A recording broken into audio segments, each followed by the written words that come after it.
Bom, agora nós vamos aos bastidores da pecuária, porque o Celso Ricardo traz novas informações e dicas para você, produtor pecuarista de todo o Brasil. Bastidores da pecuária com o Celso Ricardo.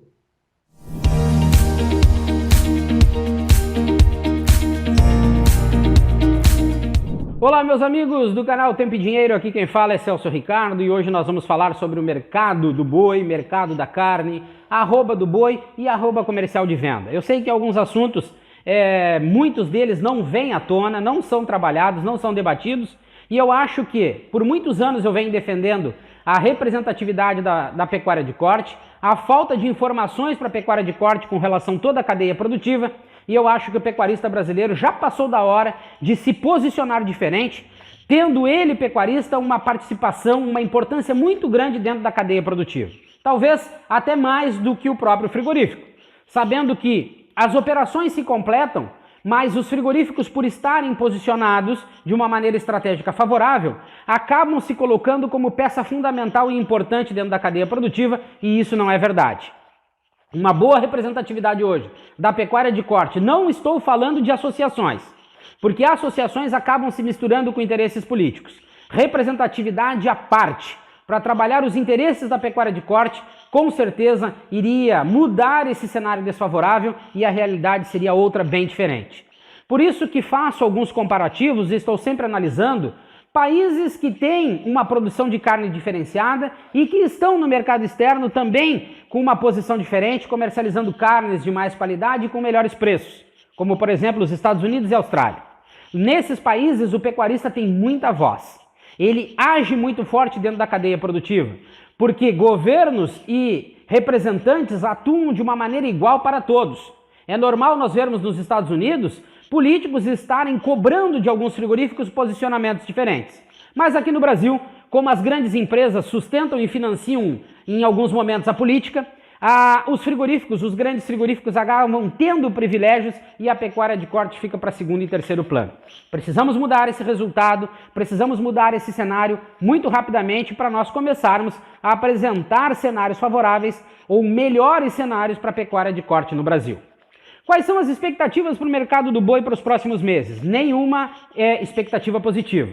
Por mais que nós possamos ter a ideia de proximidade com datas festivas como Natal e Ano Novo, hoje, dentro do mercado nacional, eu não vejo possibilidade de nós mudarmos muito a questão do preço da arroba do boi, mesmo nos aproximando dessas datas comemorativas. Até porque que as grandes empresas elas saem do mercado em algumas unidades, elas reduzem os amates, reduzem a oferta, e a oferta acaba, de uma certa forma, reduzida, possibilitando melhores preços nos mercados dentro do Brasil. Isso traz, de uma certa forma, uma igualdade, uma estabilidade, e tanto o preço da carne na venda como o preço da arroba do boi não muda muito. Então não vejo um cenário favorável, até porque as grandes empresas dominam as grandes praças de oferta de boi e de mercado de carne.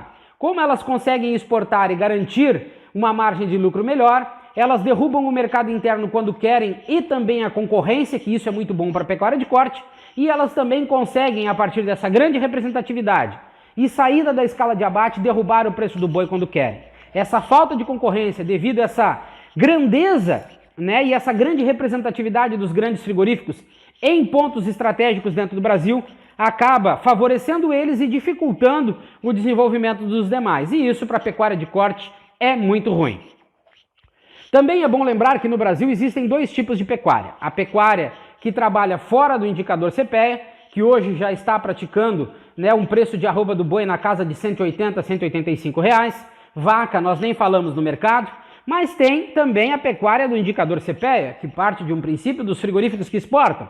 Essa ainda está conseguindo se sustentar acima de R$ 200. Até quando? Não sei, porque essa manipulação das grandes empresas pode, a qualquer momento, mesmo eles tendo uma boa diversificação comercial junto ao mercado externo, derrubar ainda mais o preço mesmo do indicador CPEA. A China, que importa 50% da carne produzida no Brasil, já derrubou seus preços mais de 30%. A China hoje paga $3.500 a tonelada, 3,5 dólares o quilo da carne. Isso dá mais ou menos 17, 18 reais o quilo da carne brasileira que é exportada para aquele país. A China inflacionou a cadeia produtiva de carne bovina aqui dentro. Fez o preço da arroba da reposição subir, pecuarista investiu achando que esse mercado iria durar por mais tempo, a China entendeu a sua importância, reduziu as compras, está pagando menos, está quebrando com a pecuária de corte no Brasil, e isso há 2 ou 3 anos atrás eu já vinha alertando, né? E hoje o que fazer? Nós podemos exportar para a Europa, né, para os Emirados Árabes Unidos, para o Chile, para a Rússia, para os próprios Estados Unidos, que alguns anos atrás, aquele episódio foi cômico. Blairo Maggi era o senador, era o ministro da Agricultura, e deu um problema junto ao mercado dos Estados Unidos com relação a uma reação de vacina num dianteiro. Bastou para o Camardelli vir a público e outras figuras, né, da cadeia produtiva de carne bovina falar que era uma tragédia se nós não tomássemos uma atitude e o mercado americano deixasse de comprar carne do Brasil. Balela, conversa fiada. O mercado dos Estados Unidos é bom para os grandes frigoríficos brasileiros, JBS e Marfrig. Não é bom para os demais, não tem representatividade nos demais. Tanto é que os indicadores são pautados somente pela China. Então, desde aquela época, nós já fazíamos fantasias e marketing pensando sempre no interesse das grandes empresas. Hoje, os Estados Unidos nem têm impacto sobre a arroba do boi. Prova a asneira que essas pessoas vinham falando desde o passado, sem ter uma ideia que nós poderíamos entender que tudo aquilo foi armado e organizado para que as grandes empresas fossem favoráveis ou favorecidas nesse negócio da carne com os Estados Unidos. Falta transparência, falta informação e uma boa representatividade da pecuária de corte pode mudar esse cenário. Nós precisamos ter a nível de Brasil, tendo uma ideia de que nós, né, temos um rebanho comercial distribuído por todas as regiões, indicadores regionais, partindo de um princípio sobre informações do que os frigoríficos de determinadas regiões estão praticando em termos de preço, volume e produto. Se nós regionalizarmos mais, nós vamos conseguir intensificar os investimentos em cada região. Nós vamos conseguir investir e evoluir em termos de criação de gado e comercialização de carne. Nós sabemos que o CPEA parte de um princípio da análise sobre o que é praticado principalmente no estado de São Paulo. Mas quando nós andamos pelo Brasil, é normal ver o pecuarista falar do indicador CPEA e se programar para comercializar os seus animais com os frigoríficos balizados nesse indicador. E isso é um problema. Nós precisamos evoluir em termos de informação, de investimento, partir de um princípio da realidade que o mercado está praticando ou está sendo praticado pelos frigoríficos das regiões para podermos reduzir investimentos desnecessários e os prejuízos que vêm acontecendo. O preço médio praticado dos frigoríficos em termos de carne seria obrigatório no mercado, para nós termos uma ideia exata sobre o valor da arroba comercial de venda. E eu garanto, se nós pegarmos dos grandes frigoríficos hoje no Brasil, uma análise do preço médio dos seus cortes praticados interna e externamente, nós vamos ver uma arroba de boi muito acima de R$360. Mesmo que eles tenham custos mais elevados, que essas grandes empresas não se preocupam com isso, devido ao aporte financeiro que tem, por exemplo, de BNDES, às vezes acabam investindo mais, tendo até prejuízos e se sustentando no mercado. Mesmo assim, hoje, com uma arroba comercial de venda acima de R$380, que eu acredito que elas estejam, poderiam estar sustentando o preço da arroba muito melhor. Mas como nós não temos essas informações, isso acaba ficando a 7 chaves dentro dos frigoríficos, e esses frigoríficos sabem exatamente o que acontece na pecuária de corte em termos de preço e de investimento. Eles manipulam e fazem o que querem. Literalmente deitam e rolam dentro da cadeia produtiva de carne bovina.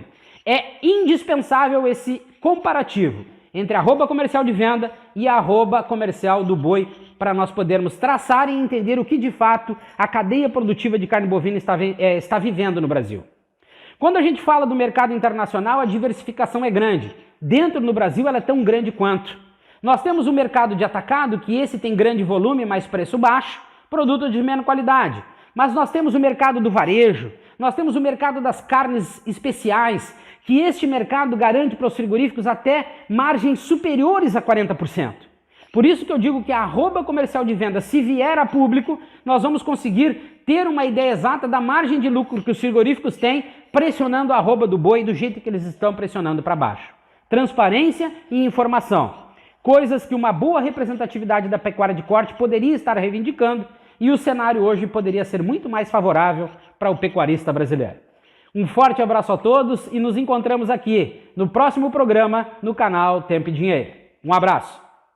Obrigado, Celso. Até a próxima. E por aqui nós encerramos essa edição. Lembrando a todos que todas as informações durante a programação Tempo e Dinheiro estão disponibilizadas para você de todo o Brasil nos canais oficiais do TD. Mas não esqueça, faça sua inscrição também no Clube de Assinantes. Deixe lá o seu like nos canais oficiais do TD. Curta, comente, compartilhe e juntos seremos mais fortes. Uma ótima tarde e bom início de noite. E até amanhã.